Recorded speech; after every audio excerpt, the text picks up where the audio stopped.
श्री सद्गुरु महाराज की जय। श्री सद्गुरु महाराज की जय। श्री सद्गुरु महाराज की जय। परम प्रभु सर्वेश्वर का अप्रोक्ष ज्ञान प्राप्त करने का साधन। परम प्रभु सर्वेश्वर का अप्रोक्ष ज्ञान प्राप्त करने का साधन को जानने के पहले परम प्रभु के स्वरूप का तथा निज स्वरूप का प्रोक्ष ज्ञान श्रवण और मनन द्वारा प्राप्त करना चाहिए और सृष्टि क्रम के ज्ञान के सहित यह जानना चाहिए कि कथित युगल स्वरूपों के अप्रोक्ष ज्ञान नहीं होने का कारण क्या है। परम प्रभु के स्वरूप का श्रवण और मनन ज्ञान प्राप्त कर लेने पर निश्चित हो जाएगा कि प्राप्त करना क्या है। क्षेत्र सही क्षेत्रज्ञ को उसको प्राप्त कर सकेगा, वह केवल क्षेत्रज्ञ ही उसे प्राप्त करेगा तथा इसके लिए बाहर में व अंतर में किस ओर ध्यान अभ्यास करना चाहिए। ये सब आवश्यक बातें निश्चित हो जाएंगी और तब अनावश्यक भटकन छूट जाएगी। अपने स्वरूप के वैसे ही ज्ञान से यह स्थिर हो जाएगा कि मैं उसे प्राप्त करने योग्य हूँ अथवा नहीं। सृष्टि क्रम के विकास का तथा परम प्रभु और निज स्वरूप के अप्रोक्ष ज्ञान नहीं होने के कारण ही जानकारियों से उस आधार का पता लगा सकेगा जिसके अवलंब से सृष्टि व उपयुक्त कारण रूप आवरण से पार जाकर परम प्रभु से मिलन तथा उसके अप्रोक्ष ज्ञान का होना परम संभव हो जाएगा।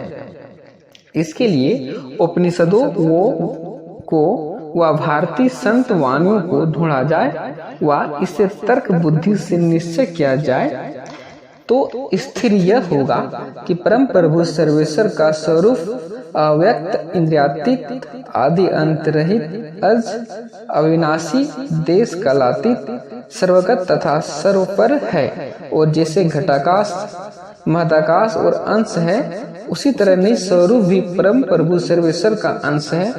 तत्व रूप में दोनों एक ही हैं, पर परम प्रभु आवरण से आवरणित नहीं किंतु निज स्वरूप अथवा सर्वेश्वर का पिंडस्थ अंश आवरणित है। सगुण अपराप्रकृति के महाकारण कारण सूक्ष्म स्थूल इन चारों आवरणों से आवरणित होने के कारण उपयुक्त दोनों स्वरूपों का अप्रोक्ष ज्ञान नहीं हो पाता है। जब परम प्रभु सर्वेश्वर में सृष्टि की मौज होती है तभी सृष्टि उपजती है। इसलिए सृष्टि के आदि में मौज व कम का मानना अनिवार्य है और मौज व कम का सदमय न होना असंभव है। इसलिए सृष्टि के आदि में अनिवार्य रूप से शब्द मानना ही पड़ता है। सृष्टि का विकास बारीकी की ओर से मोटाई व स्थूलता की ओर होता हुआ चला आया है। सृष्टि के जिस प्रकार के मंडल में हम लोग हैं वह स्थूल कहलाता है। इससे ऊपर सूक्ष्म मंडल, सूक्ष्म के ऊपर कारण मंडल, कारण मंडल के ऊपर महाकारण मंडल अर्थात कारण की खानी, साम्य अवस्था धारिणी, जड़ात्मिका मूल प्रकृति और इसके ऊपर चैतन्य व परा प्रकृति व केवल्य मंडल, इन 5 प्रकार के मंडलों का होना ध्रुव निश्चित है।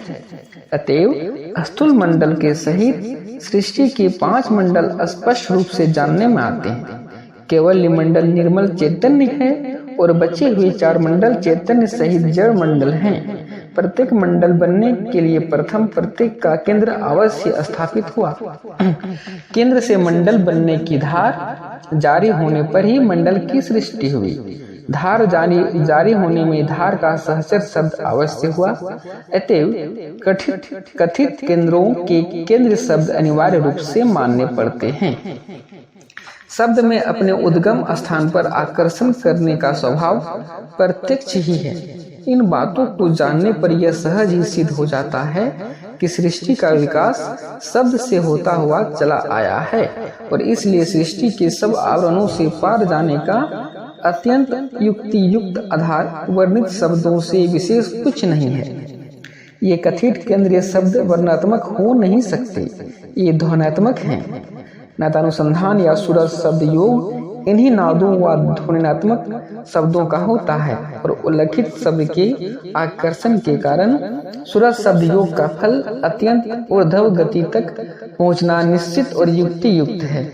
ऊपर के कथित सृष्टि के 5 मंडल ही 5 आवरण हैं जो पिंड और ब्रह्मांड दोनों को विशेष रूप से संबंधित करते हुए दोनों में भरे हैं। प्रकृति व सूरत व केवल चैतन्य स्वरूप परम प्रभु सर्वेश्वर के निज स्वरूप के अत्यंत समीपवर्ती होने के कारण उसके स्वरूप से मिलने व उसका अप्रोक्ष ज्ञान प्राप्त करने के सर्वथा योग्य है। निज स्वरूप इन चैतन्य तत्व से अवश्य ही उच्च और अधिक योग्यता का है और चैतन्य क्षेत्र का सर्वोत्कृष्ट रूप है। इसलिए कहा जा सकता है कि क्षेत्र के केवल इसी एक अगुण और सर्वोत्कृष्ट रूप के सहित क्षेत्रज्ञ को निज स्वरूप के सहित परम प्रभु सर्वेश्वर के स्वरूप का अप्रोक्ष ज्ञान होगा। परंतु क्षेत्र के अन्य 4 सगुण रूपों के सहित व इन चारों में से किसी एक के सहित रहने पर स्वरूप का वह ज्ञान व उसकी प्राप्ति नहीं होगी। यह निसंदेह है कि निज को निज का तथा परम प्रभु के स्वरूप का अप्रोक्ष ज्ञान होना व निज को निज की तथा परम प्रभु की प्राप्ति होनी ध्रुव संभव है। ऊपर का शब्द नीचे दूर तक स्वाभाविक ही पहुँचता है। सूक्ष्म तत्व की धार स्थूल तत्व की धार से लंबी होती है और वह अपने से स्थूल में स्वाभाविक ही समाई हुई होती है। रचना में ऊपर की ओर सूक्ष्मता और नीचे की ओर स्थूलता है। रचना में जो मंडल जिस मंडल से ऊपर है वह उससे सूक्ष्म है। अतएव प्रत्येक ऊपर के मंडल का केंद्र शब्द प्रत्येक नीचे के मंडल और उसके केंद्र शब्द से क्रमानुसार सूक्ष्म है। इसलिए ऊपर के मंडलों के केंद्रों से उचित शब्द नीचे के केंद्रों पर क्रमानुसार अर्थात पहला निचले मंडल के केंद्र पर से उसके ऊपर के मंडल का केंद्र शब्द और इस दूसरे निचले मंडल के केंद्र पर उसके ऊपर के मंडल का केंद्र शब्द इस तरह क्रम से अवश्य धरे जाएंगे और अंत में सबसे ऊपर के केवल मंडल के केंद्र से अर्थात स्वयं परम प्रभु सर्वेश्वर से उचित शब्द महाकारण मंडल के केंद्र पर अवश्य ही पकड़ा जा सकेगा और उस शब्द के आकर्षित होकर चैतन्य व सूरत परम प्रभु से जा मिलकर उनसे एकमेक हो उनमें विलीन हो जाएगी। परम प्रभु सर्वेश्वर का अप्रोक्ष ज्ञान प्राप्त करने के साधन की यही पराकाष्ठा है। परम प्रभु से उचित यह आदिनाद व शब्द सब पिंडों तथा सब ब्रह्मांडों के अंतस्थल में सदा अप्रतिहत और अविच्छिन्न रूप से ध्वनित होता है और सृष्टि की स्थिति तक अवश्य ध्वनित होता रहेगा, क्योंकि इसी के उदय के कारण से सब सृष्टि का विकास है और यदि इसकी स्थिति का लोप होगा तो सृष्टि का भी लोप हो जाएगा। ऋषियों ने इसी अलौकिक और अनुपम आदि निर्गुण नाद को ओम कहा है और भारतीय संतवाणी में इसी को निर्गुण राम नाम, सत्य नाम, सत्य शब्द, आदि नाम और सार शब्द आदि कहा है। उपयुक्त वर्णानुसार सब धारों के धरने के लिए बाहर की ओर यत्न करना व्यर्थ है।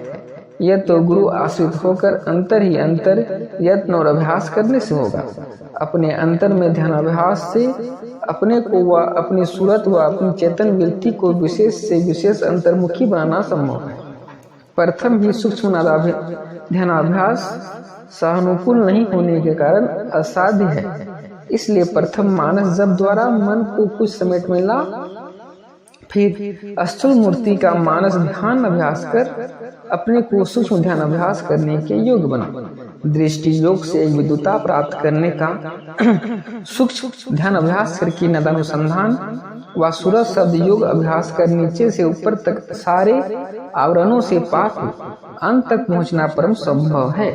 ऊपर यह वर्णन हो चुका है कि पिंड और ब्रह्मांड दोनों को विशेष रूप से समाहित करते हुए दोनों को सृष्टि के वर्णित मंडल व आवरण भरपूर करते हैं और इन्हीं आवरणों को पार करना सारे आवरणों को पार करना है।